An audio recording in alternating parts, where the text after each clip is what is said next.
አስተማሪህን አሁን ትምህርት የተሰጠራት ማን ነው የምትላት? አስተማሪ ሚስ ነው የምላት። በአማርኛ መምህርት እንዳለላት ሁላችንም አንገታችን ላይ ፕራክቲስ ኢን እንግሊሽ ሚል አድርገናል። ለምሳሌ እቺ አሃዱ ባንክ ማለት አንድ ባንክ ማለት ነው። አሃዱ ማለት አንድ ማለት አንደኛ የመጀመሪያ ማለት ብራቮ። ሰው እግዚአብሔር ምን ሲያደርግለት ነው መደሰት ያለበት? ከፈተና አንደኛ ሲወጣ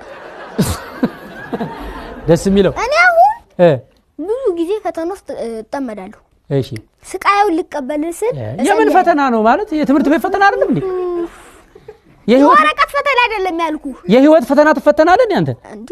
ታዲያ ምንኩስና ከዚህ አይደል እንደሚጀምር ገባሁ። እድሜን ያልገባኝ እኛ ኢትዮጵያውያን አንድ የሚያረገን ነገር ምንድነው? በጣም የሚገርመው ነገር ግን እኛ ኢትዮጵያውያን ከምንጣላበት ይልቅ የምንፋቀርበት ከብዙ ሺህ እጥፍ ይበልጣል።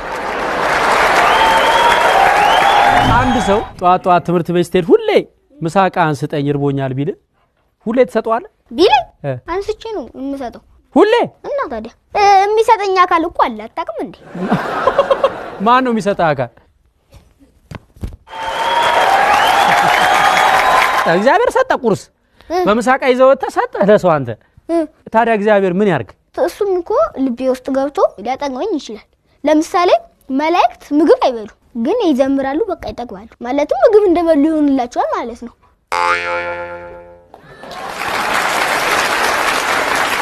ጾም እንዴት ነው ጀምራል? አዎ አንድ ሰው እየጾመ ማለት ነው ሲጸልይ ጸሎቱን ፈጣሪ አልሰማ የሚለው ሰውየው ምን ሲያደርግ ነው? ልቡ ሌላ ቦታ ከሆነ የክርስቶስን መከራ እያሰብክ መጸለይ ያለብህ። አለበለዚያ ግን ለካ ዛሬ ፊልም አለ አመለጠኝ እያልክ መጸለይ ከሆነ አይሰማ። በጾም ሰዓት አንድ ሰው ምንድነው ማድረግ ያለበት? መጸለይ ያለበት። መስፈን፣ መሳደብ፣ መጨፈር ምናምን የለበትም። ሁሉ ጊዜ እንደዚህ ማድረግ የለበትም። ሁሌም ቢሆን ባይጾም ምን ነው ውሃ ይቀዳለት አታድርቀው ይያል። የእግዚአብሔር ቃል ራሱ እኮ ውሃ ነው።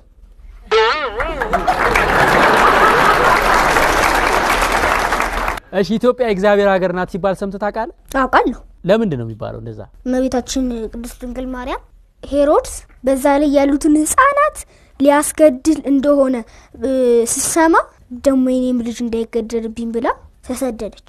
እሺ ሌሎች ሀገርን አቆራርጣ ኢትዮጵያ ደረሰች። ኢትዮጵያ ስትደርስ ኢትዮጵያውያን እንግዳ ስላዩ በጣም በደስታ ተቀበሏቸው።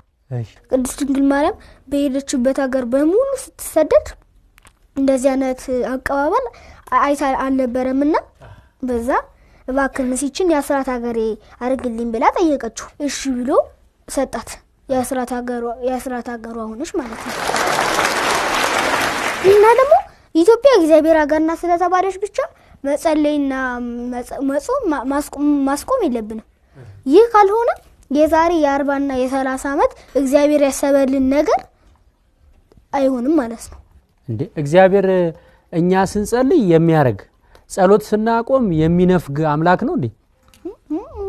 አምላካችን ኢየሱስ ክርስቶስ እኮ ከዛ የበለጠ ሳንጸልይ ያረግልናል። ነገር ግን ውሃ አልጠጣ እንዴ በያለው እኮ በያለው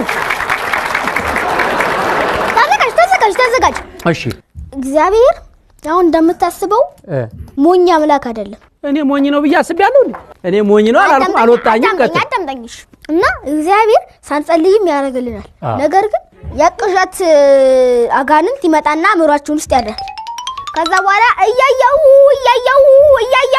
ስንል ነው ምናምን የገባነው የምነግርህ ነገር።